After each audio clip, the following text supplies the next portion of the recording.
Good morning. आप सभी लोगों का हार्दिक स्वागत। आज मैं चर्चा करने वाला हूँ लाइफस्टाइल डिजीज़ के बारे में। ऐसे रोग जिनके होने का कारण संबंधित व्यक्ति की जीवन शैली होती है। कहने का अर्थ यह है कि ऐसे रोग जिनका उत्पत्ति का कारण संबंधित व्यक्ति की लाइफस्टाइल होती है, ऐसे रोगों को लाइफस्टाइल डिजीज़ कहा जाता है। 21st सेंचुरी में ढेर सारी शारीरिक और मानसिक व्याधियाँ व्यक्ति के जीवन के साथ जुड़ी हुई हैं। उन सारी व्याधियों में उन व्याधियों का अंश हिस्सा अधिक है जो व्यक्ति के अनियमित जीवन शैली के कारण या फॉल्टी लिविंग एडॉप्ट करने के कारण होती हैं। 21st सेंचुरी में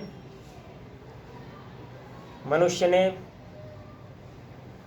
विकास के उच्चतम शिखर को स्पर्श कर लिया है। व्यक्ति वैज्ञानिक आविष्कारों के आधार पर चांद तक पहुंच चुका है। समुद्र की गहराई उसने नाप ली है, किंतु अपने जीवन का किस तरह से सेल्फ मैनेजमेंट करना है, जीवन का स्व प्रबंधन किस प्रकार करना है, जीवन किस प्रकार जीना है, इन सब तथ्यों के बारे में अभी भी हम बहुत ही हद तक अज्ञान हैं। जीवन का मैनेजमेंट या जीवन का प्रबंधन रोग मुक्त होने के लिए या अपने जीवन में, अपने शरीर में स्वास्थ्य का स्तर बनाए रखने के लिए उपयोगी है, किंतु वैज्ञानिक उन्नति ने हमें तमाम तरह का उन्नतशील फलक प्रदान किया है, किंतु स्वास्थ्य के स्तर पर हमने तमाम चीज़ों के साथ समझौता कर लिया है और हमारा स्वास्थ्य का स्तर गिरता है। तो इस सारे संदर्भों का अर्थ ये है कि ऐसे रोग या ऐसे डिजीज़ या ऐसी व्याधियाँ जो जीवन शैली जनित हैं वो लाइफस्टाइल डिजीज़ हैं। लाइफस्टाइल रोगों में प्रमुख रोग में मधुमेह, डायबिटीज़, उच्च रक्तचाप, high blood pressure, insomnia, arthritis, gout, मोटापा, स्ट्रेस, अस्थमा, इस तरह की तमाम तरह की व्याधियां हैं जो व्यक्ति के उन्नतशील जीवन शैली न अपनाने के कारण उत्पन्न होती हैं।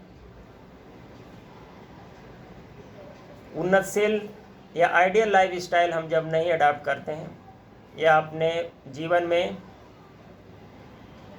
अपना रहन सहन हम प्राकृतिक नहीं रख पाते, अपना रहन सहन हम आर्टिफिशियल रखते हैं, उसके कई कारण हो सकते हैं और लगातार हम अप्राकृतिक जीवन शैली के कारण हम अप्राकृतिक जीवन शैली के कारण अपना लाइफ लीड कर रहे हैं, उसके भी कई तरह के कारण होते हैं। तो लगातार सालों या काफ़ी लंबे समय तक जब हम अनियंत्रित जीवन शैली के साथ जीते हैं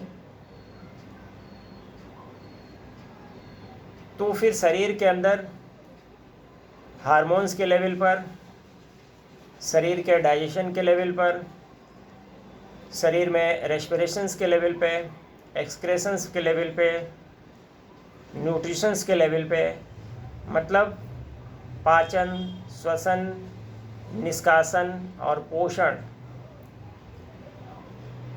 इन सारे लेवल पे हम कमज़ोर होने लगते हैं। कहने का अर्थ है हमारा शरीर कमज़ोर होने लगता है, और इस कमज़ोरी का कारण या इस वीकनेस का कारण होता है हमारी अनियमित जीवन शैली। अनियमित जीवन शैली के कारण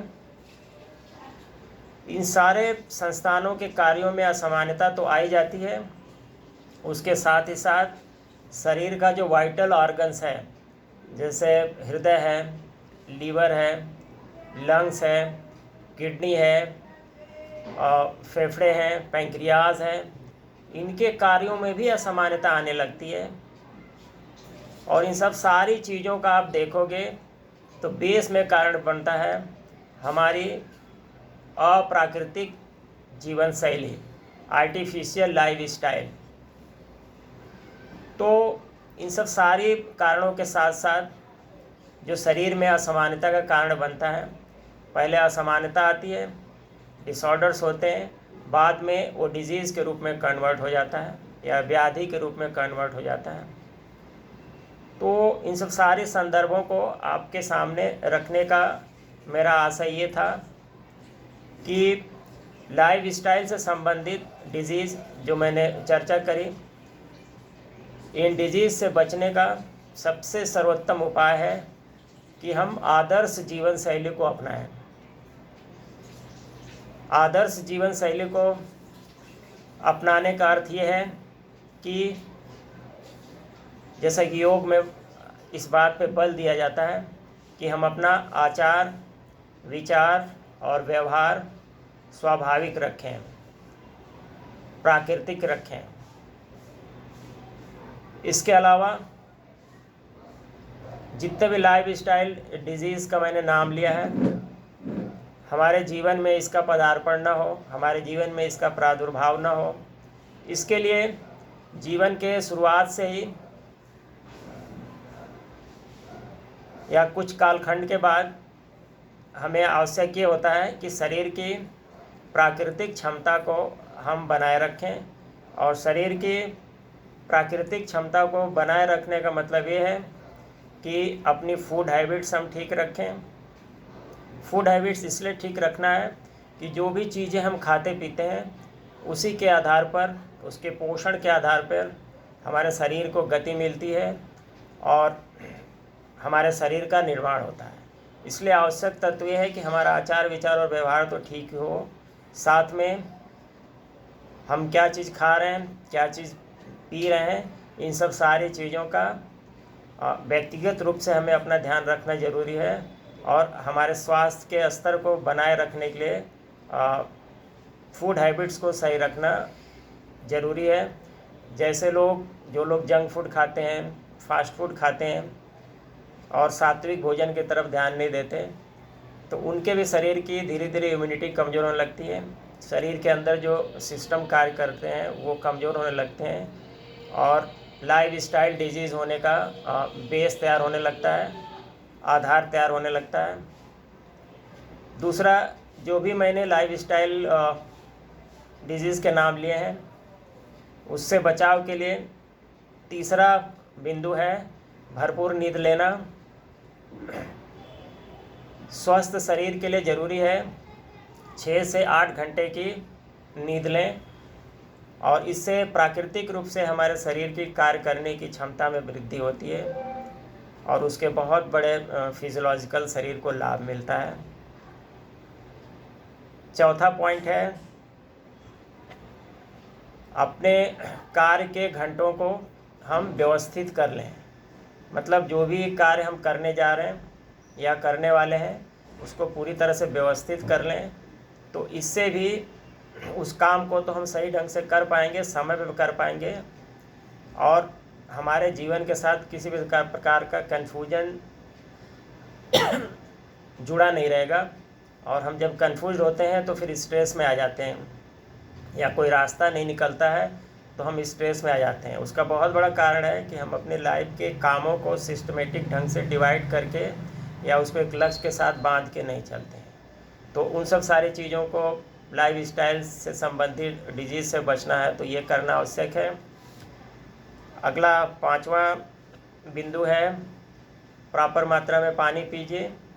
कहने में बहुत आसान चीज़ है और पानी सर्वसुलभ है, मगर हमारी आदत ये है कि जो सारी चीज़ें कुदरत ने हमें फ्री में दिया हुआ है, जिसका कुदरत ने कोई मूल्य नहीं लिया है, जो चीज़ें निःशुल्क हैं, उन सब चीज़ों का हम कोई मोल नहीं रखते हैं, उसकी वैल्यू नहीं समझते हैं। जैसा कि पहली क्लास में बता चुका हूँ, शरीर में 70 से 80% पानी है। इसका मतलब ये हुआ कि इस पंच तत्वों से निर्मित शरीर को चलाने में जल का बहुत ही बड़ा महत्व है। 70 से 80% शरीर में जल होने का अर्थ है कि शरीर में जल न हो तो ये शरीर न चल पाए। इसलिए सही समय पे पर्याप्त मात्रा में अपनी कार्य क्षमता के अनुसार, शारीरिक क्षमता के अनुसार व्यक्ति को पानी पीना चाहिए, जल का सेवन करना चाहिए। इससे हम अपने शरीर में होने वाली तमाम तरह की व्याधियों से अपना बचाव कर सकते हैं और अपने स्वास्थ्य के स्तर को और अधिक ऊंचा बनाए रख सकते हैं। इसके अलावा 21वीं सेंचुरी प्रतियोगात्मक समय है, तो हमें कामयाबी की तरफ भागने की अपेक्षा, कामयाबी के पीछे पीछे भागने की अपेक्षा ज़रूरी है कि हम अपनी सोच में लाएं कि हम खुद कामयाब बने। हम कामयाब बनते हैं तो अपने जीवन के तमाम तरह के लक्ष्य को स्वतः प्राप्त कर लेंगे। इसलिए कामयाबी के पीछे नहीं भागना है, खुद अपने आप को कामयाब बनाना है। तो ये बातें मैं कह रहा हूँ थोड़ी सी अटपटी लग रही होगी कि इससे डिजीज़ से मतलब क्या है, लाइफस्टाइल डिजीज़ से मतलब क्या है, मगर इसका बहुत बड़ा गहरा अर्थ है डिजीज़ से। लोग क्या करते हैं, एक दूसरे को देख करके उसके जैसा बनने की कोशिश खाली करते हैं, मगर ऐसा नहीं करना चाहिए। उस कामयाब व्यक्ति की कामयाबी को केवल आंकना नहीं चाहिए, व्यक्ति हमें खुद कामयाब बनना चाहिए, तो उस लक्ष्य को प्राप्त कर लेंगे। मगर लोग क्या करते हैं, वो जो व्यक्ति कामयाब है केवल उस तक वो फोकस रखते हैं, अपने को कामयाब होने की कोशिश नहीं करते, तो बार बार उनको असफलता मिलती है। तो बार बार असफल होना या किसी गोल में फेल होना बहुत भी बड़े लेवल पे लाइफस्टाइल डिजीज़ का कारण बनता है शरीर में, क्योंकि लगातार स्ट्रेस बना रहना, लगातार डिप्रेशन बना रहना, फिर तमाम तरह की लाइफस्टाइल डिजीज़ को पैदा करने में बहुत बड़ा उसका रोल होता है। इसके अलावा तमाम तरह की लाइफस्टाइल डिजीज़ से बचने के लिए व्यक्ति के परिवार का माहौल अच्छा होना चाहिए, पारिवारिक गतिविधियां अच्छी होनी चाहिए। जो बहुत ही बड़े स्तर पर किसी परिवार की अच्छी गतिविधियां, अच्छा माहौल उस परिवार में रहने वाले लोगों को रोगों से तो बचाता ही है, साथ ही साथ उनके स्वास्थ्य के स्तर को बहुत ही ऊंचा बनाए रखता है। जिस परिवार में ज़्यादा तनाव है, संघर्ष है, उस परिवार के सदस्यों में उस तनाव का, उस संघर्ष का प्रत्यक्ष रूप से प्रभाव पड़ता है। और जहाँ हमारे अंदर तनाव आने लगा, डिप्रेशन आने लगा, वहीं पे हमारी इम्यूनिटी एकदम से लो हो जाती है और शरीर की रोगों से लड़ने की क्षमता कमज़ोर होने लगती है। चाहे वो किसी भी उम्र के आप हों, तो वो भी सारी चीज़ें एक लेवल पे आगे जा कर के लाइफस्टाइल डिजीज़ होने का बहुत बड़े स्तर पे कारण बनती हैं। तो इन सारी संदर्भों के साथ जो हमारे जीवन से बहुत ही नज़दीक से जुड़े हुए हैं, इन सब चीज़ों को आपके सामने रखने का मेरा अर्थ या आशय ये है कि लाइफस्टाइल कोई ऐसा कारक नहीं है या कोई ऐसा फैक्टर नहीं है जिसको हम प्राकृतिक ढंग से अपने आप को सुव्यवस्थित ढंग से रखें तो इनसे हम बच सकते हैं। ऐसा नहीं है कि लाइफस्टाइल डिजीज़ ऐसा है कि ये सबको हो ही जाना है। ऐसे लोग जिनके साथ हेरिडिटी जुड़ी हुई है, आनुवांशिकता जुड़ी हुई है, तो कुछ बीमारियां उनको एक निश्चित उम्र के बाद हो सकती है। मगर लाइफ स्टाइल डिजीज़ में जैसा कि मैंने नाम लिया, डायबिटीज़ है, हाइपरटेंशन है, इंसोम्निया है, ओबेसिटी है, हार्ट्स के तमाम तरह के डिसऑर्डर्स हैं, जॉइंट्स के डिसऑर्डर्स हैं, गाउट है, अर्थराइटिस है, रेमेटॉइड अर्थराइटिस है। तो इस प्रकार की ये व्याधियाँ या रोग इस तरह के हैं कि हम शुरुआती समय से ही अपने जीवन को एक निश्चित प्रबंधन के साथ जोड़ के चलें और अपने जीवन का गोल निर्धारित करते हुए चलें, और जितने भी प्राकृतिक संसाधन हैं उनके संसर्ग में रहने की कोशिश करें। मतलब सोच के आधार पर, कर्म के आधार पर, वचन के आधार पर, इन सब सारी ये बहुत ही गहरे अर्थ रखते हैं। इसका अगले क्लास में मैं इसको एक्सप्लेन करूँगा। तो इन सब सारी चीज़ों के साथ एक हम समुच्चय बनाकर अपने जीवन दर्शन को आगे बढ़ाते हैं तो क्या होगा, इन सारी आचार विचार व्यवहार, वाणी के स्तर पर, सोच के स्तर पर चीज़ों का हम एक समुच्चय बना लेते हैं अपने जीवन में और उसको अपनाने की कोशिश करते हैं। तो हम या ऐसा संबंधित व्यक्ति जो अपने जीवन में इस तरह की चीज़ें करता है तो वो शरीर, मन और आत्मा के स्तर पर आदर्शपूर्ण स्थिति बना लेता है, सामंजस्यपूर्ण स्थिति बना लेता है और प्रॉपरली इन सब सारी चीज़ों में एक प्रॉपर कोऑर्डिनेशन हो जाता है। तो जिसके जीवन में ये सब सारी चीज़ें आ जाती हैं तो उसकी इम्यूनिटी इतनी हाई होती है, नेचुरल प्राकृतिक रोग प्रतिरोधक क्षमता इतनी हाई होती है, स्वास्थ्य का स्तर इतना ऊंचा होता है कि लाइफ स्टाइल के डिजीज़ उनको हो ही नहीं सकते। इसलिए योग प्राकृतिक चिकित्सा में ये कहा गया है कि हम शरीर की इम्यूनिटी बढ़ा लें तो तमाम तरह की लाइफ स्टाइल डिजीज़ से हम स्वतः बच सकते हैं और इसके साथ ही साथ हमारे शरीर में एक रोगों से लड़ने का सुरक्षा कवच भी निर्माण हो जाएगा। तो इसीलिए जितने भी लाइफ स्टाइल के डिजीज़ हैं, जैसा कि मैंने नाम लिया, high BP, diabetes, obesity, arthritis, gout, cervical spondylitis, इन सब सारी चीज़ों का प्रबंधन हम जीवन के शुरुआती समय से ही हम अपने जीवन को सुव्यवस्थित ढंग से करें, प्राकृतिक संसाधनों के साथ जीवन जीने का लगातार प्रयास करें अपने सोच के स्तर पर, कर्म के स्तर पर, तो इन लाइफ स्टाइल डिजीज़ से हम बच सकते हैं और बहुत ही बड़े स्तर पे हम अपने जीवन में स्वतः स्वास्थ्य को उद्घाटित कर सकते हैं। धन्यवाद।